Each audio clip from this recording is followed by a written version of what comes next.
For this video, I'm going to be showing these diagrams of what I'm doing with the pattern so that you can follow along pretty easily.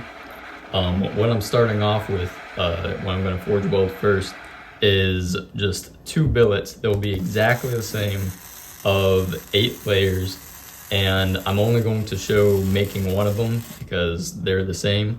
And I'll be making, I'll call it billet A and billet B.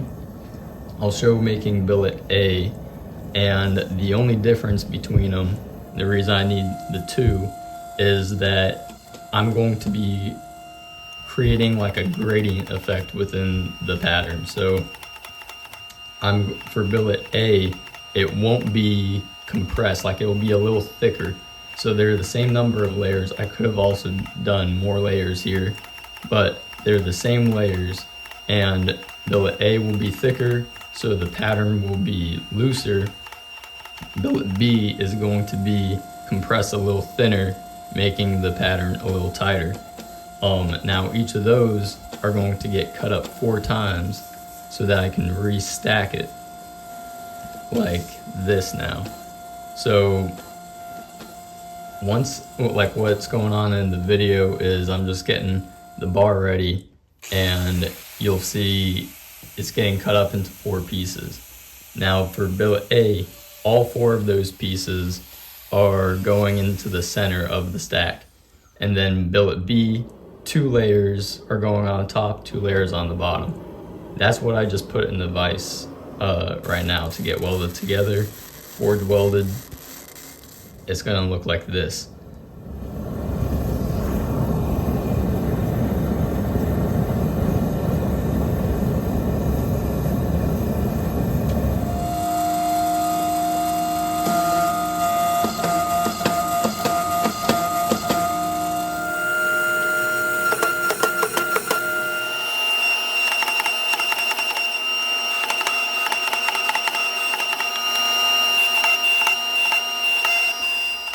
So for this billet, I had to compress the this shape down far enough so that I could fit it within the squaring dies.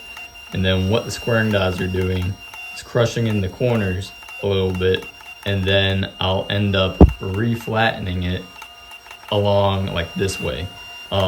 So then that gives me these C shapes when it gets flattened out a little into a bar. So this is actually rotated like that. And then the reason I need this is that I have these C's with the higher density layers like on the outside and the looser layers on the inside. And what you'll see me do is cut this down the middle, and then that will give me a little C shape like this. And for the next step of the pattern, they're all just C's going like that. I need to 4-way that. So I'll actually be taking this bar, which will be longer, and cutting it in half that way, and then cutting those in half widthwise so that I can get this shape. So these little C's will be going like this picture right here, same here, and they're mirrored so that the like tight layers are in the center, gets looser, and then it'll also have like, it'll straighten out where the layers are butted up against each other towards the center, but then they flow going this way.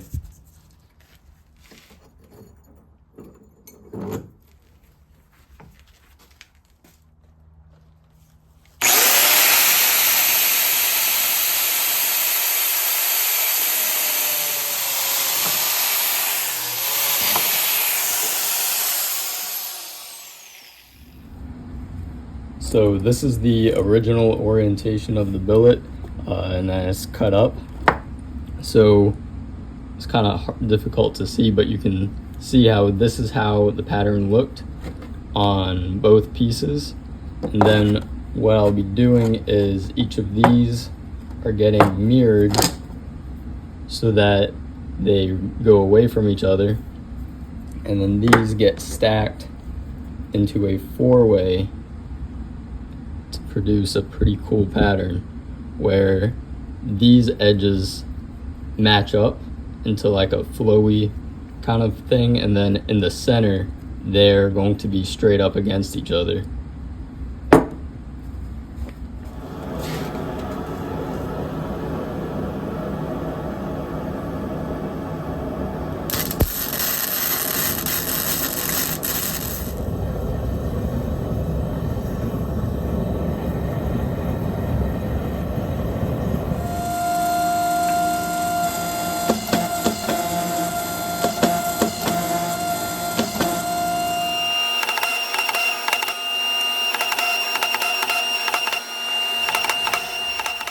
The next step of the pattern for this is going to be re-squaring this to get the movement going corner to corner.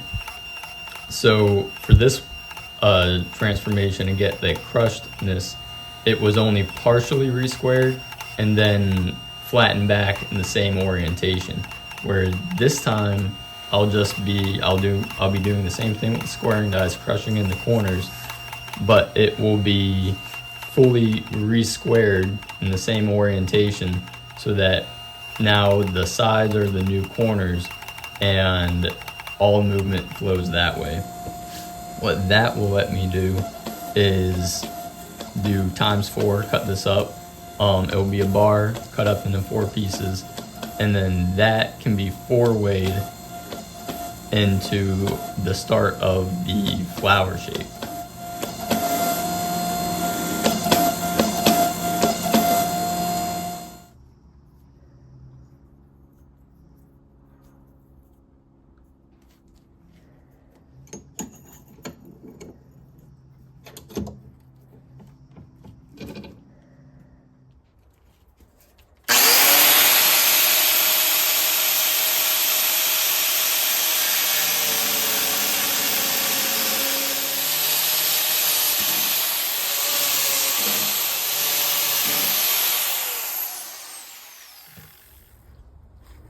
This is that billet all cut up to do another 4-way, and I'll show you what this pattern looks like individually.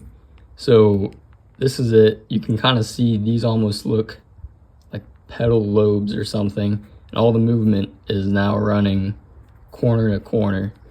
So now putting it all together, this might be hard to see, but once it's 4-wayed again, it'll kind of have a complete star or flower-ish shape. I think it's going to look more like a flower, because these kind of remind me of petals, kind of. So I'm going to weld it like this, and then that will be pretty much the final pattern. So with the 4-way billet looking like this, I wanted to add some organic flow, because you have to keep in mind that these areas here are really a high density layer count area, where on the real billet it almost looked like straight lines, so it was very boxy. I didn't like that. So to add the organic flowiness, I just drew it out in a controlled way. You can imagine these high layer count areas as straight lines on this little model box. Basically, when you squish it top to bottom, it'll round out here, bulge out here. When you compress it in sideways, making it longer this way, it will bulge out the points here, making it look pointy while preserving some of this curve here. So then when you compress that again, it'll bulge this out, preserving some of this curve, and basically make the pattern look like this. So when you end up doing that to the 4-way billet, it ended up looking something like this, where each of these petal tips is basically just flowed more, rounding it out a little bit. It looked better than just very boxy. Then this pattern was cut up 6 times. That's what I'm doing in the video, getting stacked on top of each other to get the repeating flower pattern. this is the billet now all cut up and ready to be forge welded for the final time. And here's a piece. Try to see the pattern a little bit. It's very poorly sanded and etched, but you can see this is like a pedal. Here's one, and you'll also notice that they're longer a little bit this way than they are like that. So when I forge weld them, the way I'm gonna do this is, let me see, I'll rotate them like this. We'll be seeing this side of it, and then I think I want to rotate every other one like that, because somehow it makes all that pattern line up better. But then it's very tall this way, and all the flowers are a little bit elongated. So when I forge weld it, I want to have enough compression to let these welds set. So when it gets forged down enough, the flowers will be compressed again to their original shape. And then even if I compress it more than I expected, when I go to forge a knife out of it, I'll probably draw it out again, which will get the flowers back to their original shape. So this is going to be the last weld, and we'll see how much I end up with. If you're wondering what that extra metal is on the billet, it's just a strip of rebar that I added to help support the billet while I was setting the welds, just to stiffen it. You'll notice now that I've taken it off, it immediately started to buckle, and basically once the welds are set, that's okay, but while the welds were being set, I didn't want any movement like that to happen.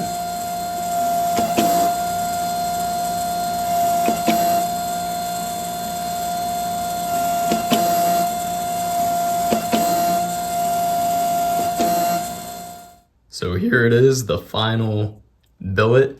I have the lighting to where you can't see it, but all of this has gone into making this little piece of metal. I started off with almost 4 pounds of steel. This little strip is about 13 ounces. And you can even see I have more material to remove.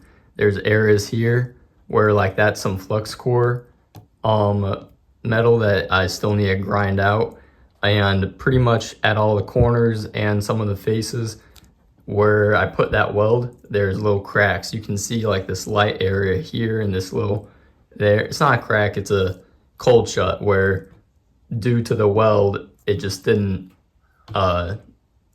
forge weld completely. But here's the pattern reveal. You can see all of those flowers going straight down that bar. It came out very nice, I think, for my first Mosaic. It's I had way more control than I thought I would have. The only thing is the flowers are a little bit tilted, but from flipping them 180 degrees each little piece, you can see how they flow together to where it starts off here kind of at an angle, but then they all meet up. So I'm okay with that. And I'm not going to do any more forging on this. I don't want to add any more distortion. All of the blocks ended up compressing to a good size to where I like the way this looks. And I still have more grinding to do. You can see that little dot there. Probably some weld material that's still in there. Needs some oil on it to really see the pattern, but came out really nice. And it's thick enough to where I'll probably make some knives out of this by cutting it in half lengthwise and doing stock removal. But very happy with this.